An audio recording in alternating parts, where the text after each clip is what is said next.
really does rally the right. I think it goes much further than the right. I haven't seen anything quite so melodramatic. You think it stands out? People are actually deciding either to buy a pullover and not turn the heating on. I'm getting old, but even I can only remember one moment when the pound was weaker against the dollar. We ask why, and whether it matters. There's always more to the story with our podcasts. Listen on BBC Sounds. You may think you hear interviews with politicians all the time, but how often do you hear what makes them tick? I can't stand losing. Whether it's on the football pitch or in politics, everything is about the results. If you're on the pitch, you're on the pitch to win. I think it's fair to say that when I was in my youth, I was a professional controversialist, and I liked exploring ideas and stirring things up. Political Thinking with Nick Robinson. Watch on BBC iPlayer.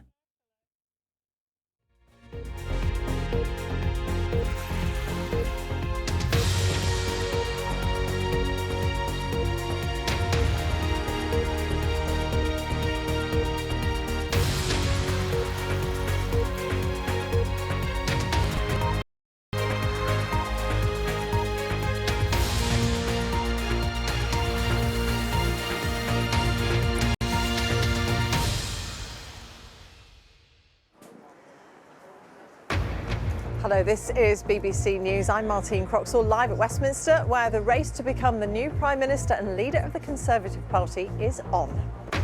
The UK will have a new Prime Minister in place within a week after Liz Truss quit yesterday, barely 6 weeks into the job. Nobody has declared their intention to run yet, but among the possible contenders are the former Chancellor Rishi Sunak and the current leader of the House of Commons, Penny Mordaunt. The question also remains whether Boris Johnson could attempt to return to Downing Street. Speculation is rife. Meanwhile, parties of opposition in England, Scotland and Wales have called for an immediate general election. We don't have to go on like this. We can have stability. We can have an economy that works for working people. That's why we need a general election.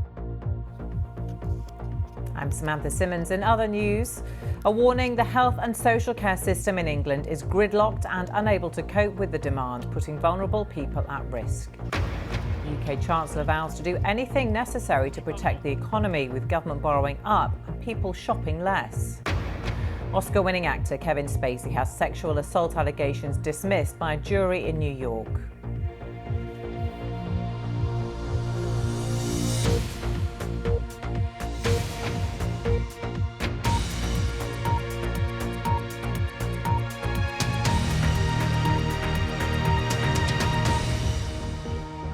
Good morning and welcome to BBC News live from Westminster.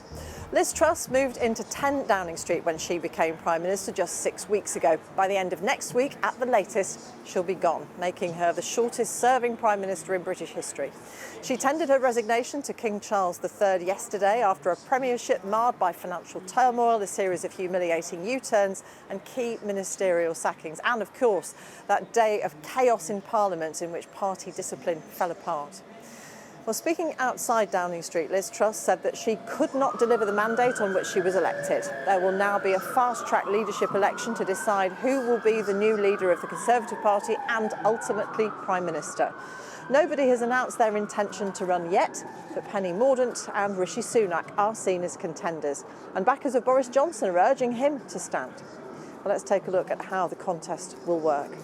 Conservative MPs have until Monday early afternoon to nominate their preferred candidate. Each candidate needs at least 100 nominations. If only one candidate achieves that, they'll be declared Prime Minister on Monday afternoon. If more than one candidate gets at least 100 nominations, then there'll be a vote by Conservative MPs. Depending on the result of that, the final decision could be made by Tory party members voting online. One thing we know for sure is the latest date for the next Prime Minister to be announced will be next Friday. This report now from our political correspondent, Ione Wells. The shortest serving Prime Minister in British history. Her position